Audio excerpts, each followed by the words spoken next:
development plan, the infrastructure plan, the AXA bill, and now an FAA bill. So I think it's just been a lot of work. So thanks to everybody, and I'll turn it over to Ranking Member Cruz.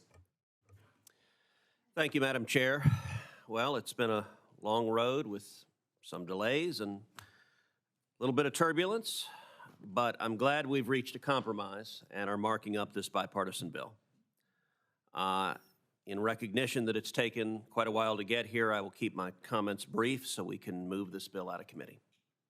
The core mission of the FAA is to ensure the safety of the flying public, from jets and commercial service to general aviation aircraft for private use, to the new and emerging entrants like drones and air taxis and commercial space.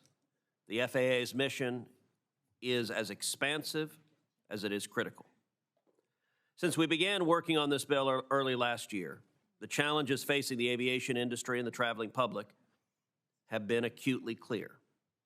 A strained air travel system that needs a modern air traffic system, an FAA workforce that must have the technical expertise to conduct effective oversight of manufacturers and airlines, as well as technical experts who can help in the certification of new and novel technologies. The FAA Reauthorization Bill eliminates the FAA's office tasked with implementing NextGen, a cost overrun modernization program of our air traffic system that has served as a tech refresh instead of a true modernization. And instead, it requires the FAA to actually develop an achievable plan to modernize our system. In the last year, we've experienced a NOTAM breakdown, causing a full ground stop. We've experienced multiple near misses, including a near catastrophic near miss in Austin, controller shortages, mandated flight reductions in the New York area, and of course, the plug door failure on Alaska Airlines Flight 1282 last month. Each of these events highlights the importance of enacting smart reforms and bringing certainty to the FAA as the agency confronts serious challenges. I want to highlight just a few of the ways this bipartisan bill will help ensure that the FAA can improve at its core mission of keeping the flying public safe. A key element in our bill is requiring the collection of data to help the FAA identify concerning safety trends and provide transparency and accountability to the flying public when a flight reports a service difficulty to the agency.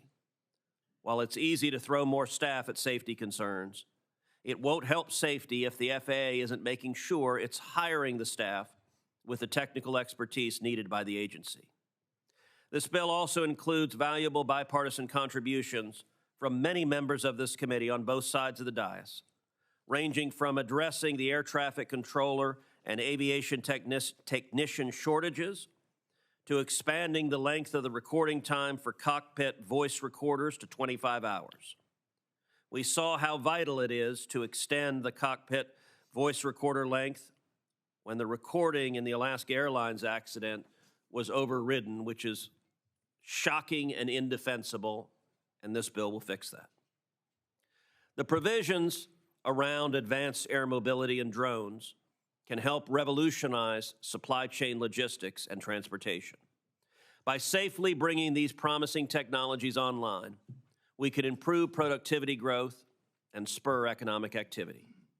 As with any bill of this nature, there are provisions where additional work is still needed. I know there are concerns that some of the consumer-focused provisions, while well-intentioned, may have the opposite effect if not implemented carefully and systematically. We should give these provisions due consideration. Similarly, we need to address the work of the Office of Commercial Space Transportation at the FAA, which is critical for our nation's burgeoning commercial space industry. I look forward to working on that part of the commercial space bill, which we are also writing together. With the aviation industry facing serious challenges, this legislation charts a course to address many of them while also modernizing and transforming the FAA's operations.